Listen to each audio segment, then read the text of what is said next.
Doctor साहब, आज आपने ये प्रेस कॉन्फ्रेंस बुलाई है, किस सिलसिले में आज आपने ये प्रेस कॉन्फ्रेंस बुलाई है यहाँ पे इस वक्त? ये प्रेस कॉन्फ्रेंस हमने आज बुलाई थी कि प्रेस को हम ब्रीफिंग देखें इन जनरल कि हमारी पार्टी का जो अपनी पार्टी का एजेंडा जो है तो ये कैसे है, क्या है, इसमें क्या क्या रखना है, वो उसलिए बुलाई थी। तो हमारी अपनी पार्टी को इस वक्त हो गए 18 महीने टोटल इसमें आए हुए सियासत में, और मेन एजेंडा इसमें था हमारा कि हमें पहले तो यहाँ पर पीपल्स रिप्रेजेंटेशन होनी चाहिए, मतलब इलेक्शंस, और उसके बाद जो है स्टेटहुड की वो होनी चाहिए वापसी। और दो मुद्दे और थे इसमें, एक तो अनएम्प्लॉयमेंट का मुद्दा था जो इस वक्त बर्निंग इशू है पूरी यूटी में, जिसमें कि अनएम्प्लॉयड यूथ जो है ओवर एज हो रहा है और इनके लिए कोई रोज़गार का वो जो है इसमें नहीं है। और जहाँ तक इसमें बर्निंग इश्यूज कुछ हैं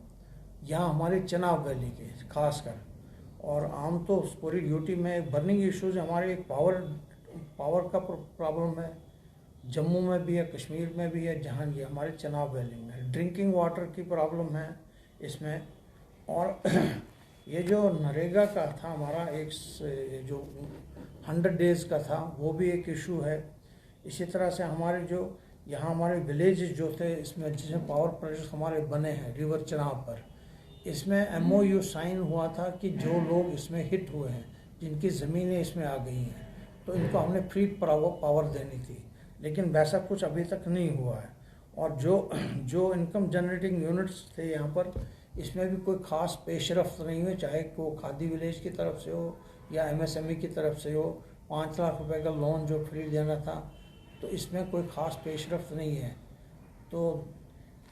और कुछ वादे जो हैं बहुत पहले थे, यूटी गवर्नमेंट से पहले हुए थे। यहाँ पर वुमेन कॉलेज डोडा का, वुमेन कॉलेज डोडा का चीफ मिनिस्टर तब थे गुलाम नबी आज़ाद साहब। वुमेन कॉलेज डोडा का कुछ भी यहाँ पर इस वक्त तक वो शुरू नहीं हुआ, वुमेन कॉलेज डोडा। और एक था इसमें उन्होंने स्टेडियम में ही ऐलान किया था गंडोला प्रोजेक्ट, जो कि स्टेडियम से जाना था लाल दरमन वाया बिजारनी, वो भी अभी कागजों में बंद पड़ा है और DC ऑफिस में ये सब फाइलें पड़ी है। तो इसी तरह से इसमें एक था वाटर ट्रांसपोर्ट का। वाटर ट्रांसपोर्ट जबकि ये बगलियार प्रोजेक्ट बना तो पानी जो स्टेशनरी हो गया, तो हमने इनमें बताया कि ये वाटर ट्रांसपोर्ट यहाँ से शुरू करो अप टू रामबन। तो इसमें सर्वे भी हो चुकी थी, सब कुछ हो चुका था, लेकिन वाटर ट्रांसपोर्ट जो है अभी तक इसमें दिल्ली से भी सभी, इवन कि पवन कोतवाल साहब ने भी इसमें काफ़ी वो एज डिविजनल कमिश्नर हम वो की थी, पेशरफ्त की थी, मॉनिटर किया था, और यहाँ की इसकी चनाब की वेलोसिटी को देखे हुए तो इन्होंने उस वक्त जो है रिकमेंडेशन हुई थी कि 2 वेसल इसमें चल सकते हैं डोडा से रामबन तक, ताकि अगर हमारी जो आम रोड है इस वक्त नेशनल हाईवे जो है अगर किसी वक्त भी बंद हो सकती है, या इसमें जो गाड़ियां हैं, सामान है, सब्जी है, बाकी चीज़ें हैं, वो आ जा सकते हैं। लेकिन इनका भी ये भी DC साहब के पास फाइल पड़ी, इसमें भी कुछ अभी तक नहीं हुआ है। और सबसे जो हम देख रहे हैं इसमें कुछ स्कीमें हैं वाटर सप्लाई स्कीमें, जिनका मैं खासकर 2-1 का नाम ले लूँगा। वाटर सप्लाई स्कीम मंदरेला से लेकर कोटी तक है। ये पिछले 12 साल से जो उन्होंने दिखाई है कागजों में, ये बनी हुई है। 1.5 करोड़ रुपये इस पर खर्चा आया है, और 5 लाख रुपये इसमें एडिशनल ग्रांट भी मांगी गई है, और कुछ रिपेयर भी हुई। लेकिन मेरा ये डिस्ट्रिक्ट एडमिनिस्ट्रेशन से कहना है, अगर ये बन चुकी थी तो इसका तो एक भी पाइप नज़र नहीं आती है कहीं पर भी। इसमें तो फौरी तौर पर इन्वेस्टिगेशन करने की ज़रूरत है, क्योंकि इसमें 160 घर से ज़्यादा जुड़े हुए हैं इसमें, ये जो वाटर सप्लाई स्कीम है। तो दूसरा जो अभी मैं आपसे बात कर रहा था रिगार्डिंग IAY और ये जो रूरल सैनिटेशन का मसला है, रूरल सैनिटेशन और IAY में जो है लोगों ने मकान बनाए, उनकी पेमेंट अभी तक नहीं हुई है, अभी तक भी नहीं हुई है। वजह यही बता रहे हैं ब्लॉक वाले की इसकी साइट बंद हो चुकी है, और इसी तरह से रूरल सैनिटेशन से भी टॉयलेट्स बनी है, वो जो बाथरूम बनने थे उनमें भी पेमेंट्स नहीं हुए हैं। नरेगा में एक एक्ट है वो 100 दिन का रोज़गार, लेकिन अभी मैंने कुछ लोगों से बात की रूरल गवर्नमेंट से, उन्होंने कहा कि ये 100 दिन का रोज़गार में पैसा आता है, लेकिन मुझे नहीं लग रहा कि ऐसा कुछ है। इसमें डिस्ट्रिक्ट एडमिनिस्ट्रेशन को पूरी तरह ये देखना चाहिए कि क्या ये वाकई इसमें कोई मॉडिफाई हुआ है, नरेगा एक्ट मॉडिफाई हुआ जो कि लोगों के उनसे जुड़ा हुआ है ये एक्ट है। तो ये कुछ चीज़ें थी, कुछ बर्निंग इश्यूज थे ये। और यहाँ अभी जब यूटी बनी 5/5 को जब ये सब कानून चेंज हो गए, तो इसमें लोगों में एक आम सी वो बात चली गई कि यहाँ की ज़मीन, यहाँ का यूथ, इनको अब नौकरी नहीं मिलेगी, इनको अब जो है ज़मीनें इनकी ले जाएंगी। लेकिन हमारी पार्टी, अपनी पार्टी ने ये मोहतरम इसके साथ ऑनरेबल मोदी के साथ, प्राइम मिनिस्टर के साथ ये आश्वासन उन्हें दिया कि ऐसा कुछ नहीं होगा, यहाँ की कोई ज़मीन कोई नहीं लेगा, ना किसी की नौकरी यहाँ से दूसरे किसी जगह को जाएगी। तो ये चीज़ें थी कुछ जो हमारी पार्टी ने पेश रख की। अब इसमें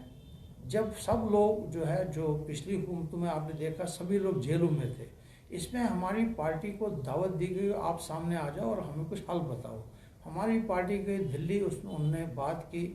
दिल्ली की जो अथॉरिटीज़ थी, चाहे वो MHA था, प्राइम मिनिस्टर या दूसरे लोग थे, उन्होंने इनको आश्वासन दिया कि हम स्टेट हुड को वापस कर देंगे, लेकिन हम पहले चाहते हैं कि वहाँ लोकल एडमिनिस्ट्रेशन, वहाँ जो लोकल पीपल्स की हुकूमत है, मतलब लोकल लोग जो है इलेक्शन में पार्टिसिपेट करें। कुछ पार्टी उसने ना कर दी, कुछ पार्टी में हाँ कर दी। हमारी अपनी पार्टी ने ये कहा ठीक है, हम उससे ठीक हैं कि भाई पहले आप इलेक्शन करो फिर स्टेट हुड दे दो। अब इसमें बीच में मुद्दा आया एक कि डिलिमिटेशन कमीशन, इसमें कितनी सीटें, मतलब कुछ आबादी के लिहाज से, कुछ रकबे के लिहाज से, तो डिलिमिटेशन रिपोर्ट का भी इंतज़ार है। डिलिमिटेशन रिपोर्ट जो है कुछ ही दिनों में आ रही है, उसमें शायद कुछ इजाफा हो जाएगा, कुछ असेंबली कॉन्स्टिट्यूंसी या MP कॉन्स्टिट्यूंसी में कुछ इजाफा हो सकता है, वो अभी अवेटेड है। उसके बाद ही जो है इलेक्शन का ऐलान जो हो सकता है, और हो सकता है कि अगले 1 आध साल में जो है ये डिलिमिटेशन का जो है ये मुद्दा जो पूरा हो जाएगा, फिर जो है पब्लिक रिप्रेजेंटेटिव जो है, जिनको आम लोगों को जहाँ तक रसाई है, क्योंकि इस वक्त अगर आप जाएंगे ब्यूरोक्रेट को मिलने के लिए, ब्यूरोक्रेट मिलता है, मीटिंग है, वहाँ है, यहाँ है, और आम लोगों को बहुत दुश्वार गुजार मसला हो जाता है। और चिनाब वैली जो है, चिनाब वैली हिल है, हिली एरिया है। हिली एरिया से अगर पार्डर के एक आदमी को हाई कोर्ट जम्मू या हाई कोर्ट श्रीनगर को जाना है तारीख भुगताने के लिए, तो हमने उसे डिमांड की थी कि ये बहुत 6 दिन का सफ़र आने जाने का, हमें एक जो है डिविजनल लेवल, रोटेशनल लेवल पर ये जो हाई कोर्ट का एक बेंच जो इस चिनाब वैली में दिया जाए, जो रोटेशन में किश्तवाड़ बैठे या डोडा बैठे। इसी तरह से डिविजनल हेड, डिविजनल कमिश्नर का एक ऑफिस जो है यहाँ पर बैठे, ताकि ये जो रोटेशन में जो जितने काम है डिवीजन, क्योंकि पार्डर, मड़वा और वहाँ के लोग जो हैं वहाँ उतनी दूर पहुँच नहीं सकते हैं, या जम्मू या श्रीनगर। हम कहते थे कि हमें यहाँ पर एक डिमांड थी हमारी, शुरू से रही है। अब आप तो जो सर ट्रैफिक का निज़ाम डोडा का है उसके, हाँ, ट्रैफिक का निज़ाम ये एक मैं समझ लूँगा ये तो लोकल एडमिनिस्ट्रेशन और ये म्यूनसिपलिटी के हाथ में था, लेकिन अब इसमें मोटर व्हीकल एक्ट क्लियर कहता है, मैंने अगर गाड़ी खरीदनी है तो मेरे पास अपनी होनी चाहिए, अपनी जो पार्किंग होनी चाहिए। लेकिन मैं खुद भी देख रहा हूँ, मैं आज 7 दिन से देख रहा हूँ कि डोडा की जो अंदर की आबादी है, इसमें जो है ये रोड पर गाड़ियाँ खड़ी हैं, और इसमें एडमिनिस्ट्रेशन को चाहिए कि जो रोड पर गाड़ी खड़ी उनको उठाकर पेनल्टीज डाल दे, वहाँ पर रोड क्लियर कर दें वो। और दूसरा इसमें था कि हमने ये सुझाव दिया था, क्योंकि अब रोज़ तो ट्रैफिक तो बढ़ती रहती थी, और ये कोई घटने वाली रोज़ बढ़ती रहती है। और इसमें एक तो ये सुझाव था कि रोड पॉइंट पे जो खड़ी हैं गाड़ियाँ, रोड पॉइंट पे कोई गाड़ी खड़ी नहीं रहनी चाहिए, वो अपने अपने घरों में लगा दें या पार्किंग लॉट्स में ले जाएं। रोड पॉइंट पे जो उससे ज़्यादा ट्रैफिक में वो कंजेशन आ जाती है। अब इसमें सबसे जो है लॉन्ग टर्म एक दिया था हमने सुझाव कि ये डाक बंगलों से, खान प्लाजा जहाँ पर है, डाक बंगलों से 2 फ्लाईओवर दे दें, एक जो वहाँ चिनार के पास खुले और दूसरा बरस रोड पे खुले, ताकि जिसको बरस रोड आना है या जिसको वहाँ जाना है, चिनार के पास जाना है, वो वहाँ से ही उठ के तो चला जाएगा, बीच का ट्रैफिक को डिस्टर्ब नहीं करेगा। तो ये हमने उस वक्त भी इसकी इनकी नोटिस में लाया था, चीफ मिनिस्टर के नोटिस में, गुलाम नबी आज़ाद साहब के नोटिस, 2 फ्लाईओवर यहाँ बहुत ज़रूरी है। और ये गंडोला प्रोजेक्ट एक उन्होंने उस वक्त भी कहा था, शायद मैंने पहले बताया आपको, गंडोला प्रोजेक्ट जो है हमारा ये हुआ है सैंक्शन, वहाँ से stadium to Lal Daman to bizarre, लेकिन यहाँ पर टूरिज्म डेवलपमेंट अथॉरिटी जो है सैंक्शन नहीं है।